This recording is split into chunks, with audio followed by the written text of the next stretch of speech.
So today is another reading session for this book, My Life by Bill Clinton.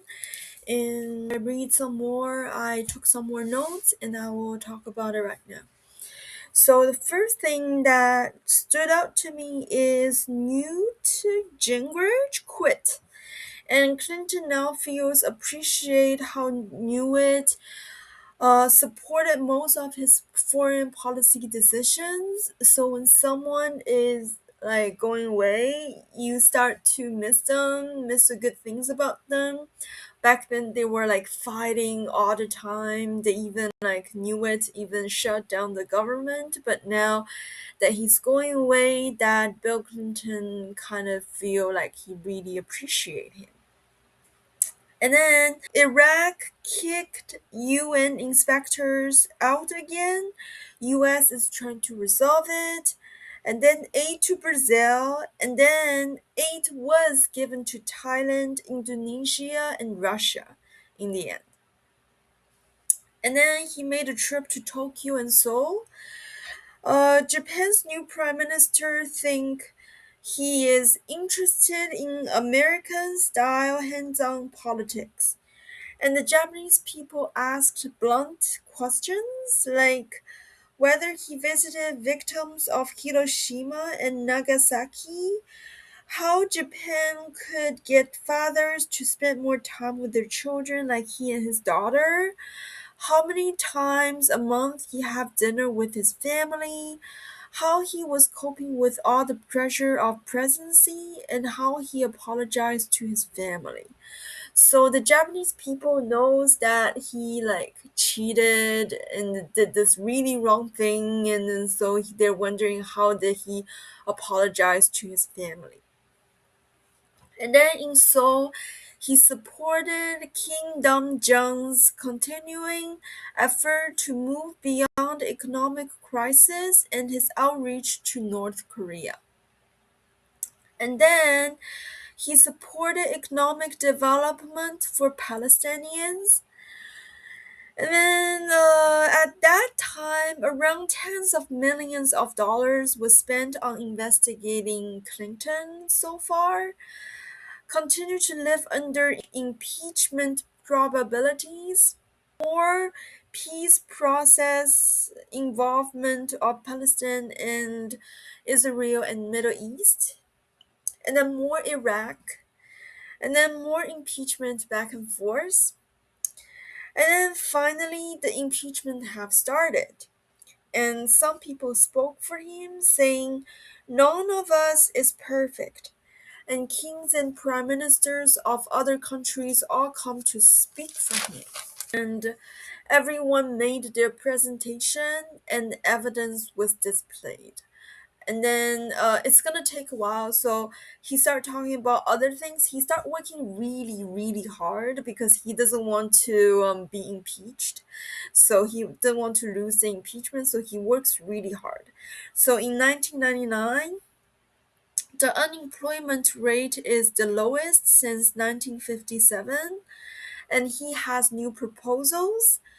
$1,000 long-term care tax credit for elderly and disabled, option to let people between 55 to 65 to buy into Medicare, new pension initiative, tax credits to citizens who open their own retirement accounts.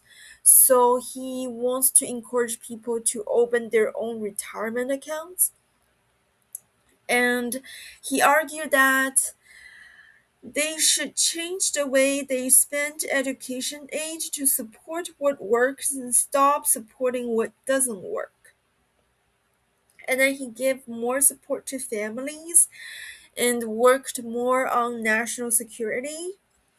Then on February 12th, impeachment motion failed in votes. So impeachment motion is failed. More people voted for him to be okay. And he was asked, "In your heart, sir, can you forgive and forget?" He said, "I believe any person who asks for forgiveness has to be prepared to give it." So he decided to forgive. And he reflected, despite everything, our daughter still loved me and wanted me to stand my ground. Hillary stood with me and loved me through it all. He reflected some more. I almost wound up being so grateful for my tormentors. They were probably the only people who could make me look good to Hillary again. I even got off the couch. Like, because his tormentors are so mean to him that Hillary's like, I stood by you. And then that's how they got like good again. And then he reflected on the Bible that Jesus went through much more than him back then. And then after the impeachment, he gave posthumous pardon to the first black graduate of West Point from 117 years ago. He was wrongly convicted because of his race back then. And then he went to protect nature, and then he visited a few Central American countries to help improve their human rights.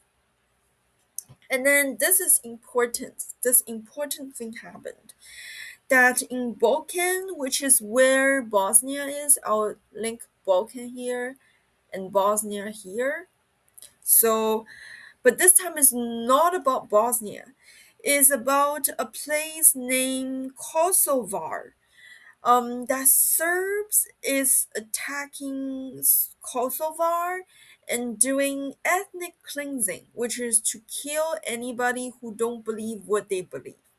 Yeah, or just like giving them trouble, giving them a hard time, make their life very difficult. That's like ethnic cleansing.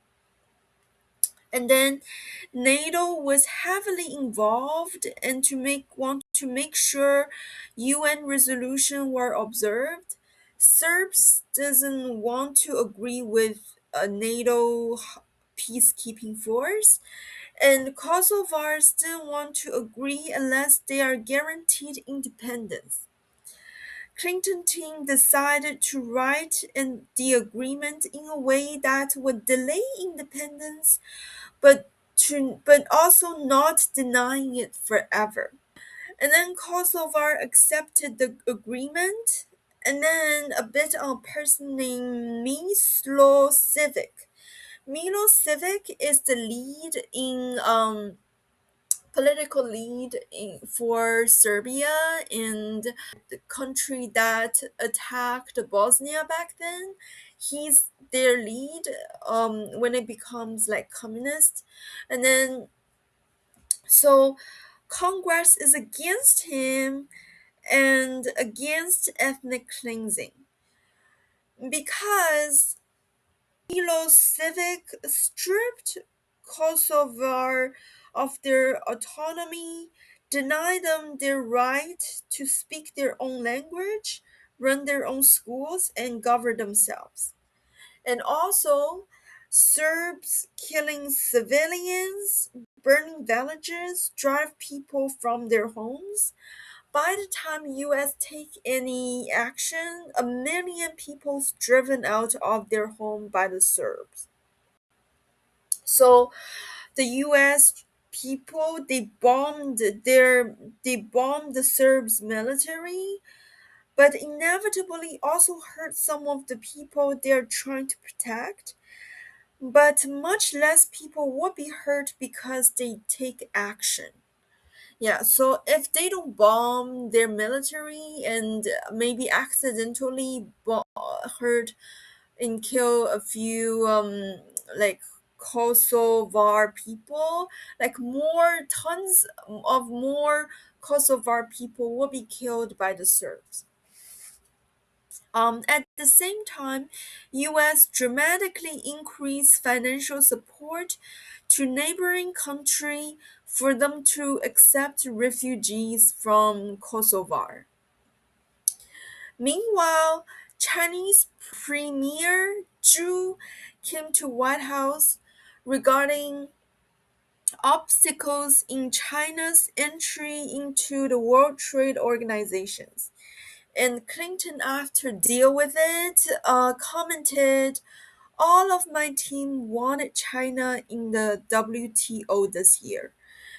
And then more investigation politics, like investigating into Clinton. And then there was a horrible school shooting. After working at it, he announced some measure to make it harder for guns to fall into the wrong hands. Then he proposed funds to help schools develop successful violence prevention. So like he cannot just like randomly announce. He needs to do his homework, his study, and contact all these people and getting things approved and everything. He needs to do many things before he make the announcement to begin with.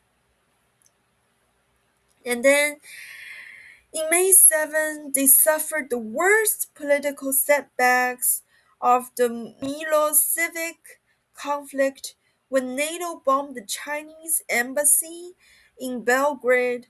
3 Chinese citizens were killed. And then the bomb intended to hit a Serbian government building used for military purpose. He said, "It was the kind of mistake we have worked hard to avoid." But Jiang refused to take his phone call, so he publicly and repeatedly apologized. And protests escalated all over China. Chinese said they believed the attack was deliberate and declined to accept his apology. And then Jiang finally took his phone call and expressed that he believed Pentagon and the CIA, who didn't favor Clinton's outreach to China and could have rigged the maps intentionally, because he had a hard time believing that a nation as technologically advanced as Clinton's country are would or NATO are would make such a mistake. And then Clinton felt, "I had a hard time believing it too, but that's what happened." And then he assigned their retiring commander in chief of their force in Pacific to be the new US ambassador to China to repair the relationship. So this is what happened. I think NATO did do it accidentally, because the action itself is to prevent a vulnerable group of people to get hurt. Then why would they attack another group of vulnerable people on purpose? But maybe it can be possible that they don't like US and China to be good because they're both big countries and NATO are a bunch of small countries, and then they are jealous or something. But you don't know for sure, so we don't know what's really going on there, but that's what happened. I think it is less about the intention behind did NATO bomb the embassy by intentionally or by accident, but more about empathy. Like, think about if your country's embassy, you put it in that country because you want to be friendly to that country, and the embassy is protected internationally, but then it still gets bombed, and then you send people there with good intentions, but it gets bombed. And how would you feel? Like, especially if you are a country that's vulnerable right now and you don't feel very you don't feel really respected internationally yet. And then when this happened, how would you feel? Like, even if you are respected, you might react even more. And then by late May, NATO approved a 48,000 troop peacekeeping force to going to Kosovo after the conflict has concluded. But it has not concluded yet. It's like after they concluded, if they concluded, then they will send the troop there. And then some other things happened in May. Yeltsin survived his own impeachment vote in the Duma, and Prime Minister Netanyahu, which is the Israel Prime Minister, was defeated in re-election by Barak. And Barak is a retired general, a Stanford graduate, and a pianist. So he's like very attractive, very like knows how to do many things like playing piano and graduated from Stanford and everything. And then he watched the inauguration ceremonies for Nigeria's new president on TV when everybody else is sleeping. So because of the time zone issue, he have to watch it when everyone's asleep. Yeah, and then there's the new crime initiative. He works on a new crime initiative. And then in June, punishing bomb on the Serbs finally forced Milosevic's will to resist. Finally broke his will to resist. That after 79 days, the bombing campaign was over. The Serb forces were withdrawing. 1 million men, women, children would be able to return home. And then Russian troops rushed to Kosovo as well as NATO troops. Yeltsin was getting a lot of criticism at home for cooperating with the NATO and the US and stuff. Yeah, I can like understand what happened. So I feel like a little bit of heartache for Yeltsin because he's been kind of sweet, because it's kind of like even though his own country have tons of issues and problems, but he's like he want to play with the cool kids. He want to get involved with them saving a vulnerable group of people. And there will still be a great deal to work ahead in Kosovo, including getting refugees home safely, clear minefield, rebuild homes, providing food, medicine, and shelter to the homeless, etc. And then there was the G8, which they talk about poor country initiative to help poor country with education, healthcare, and economic development.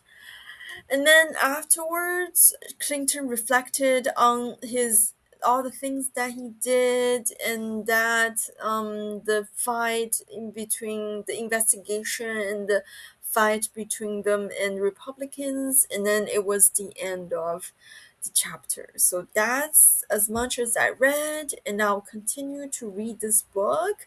We're almost there. We're almost there.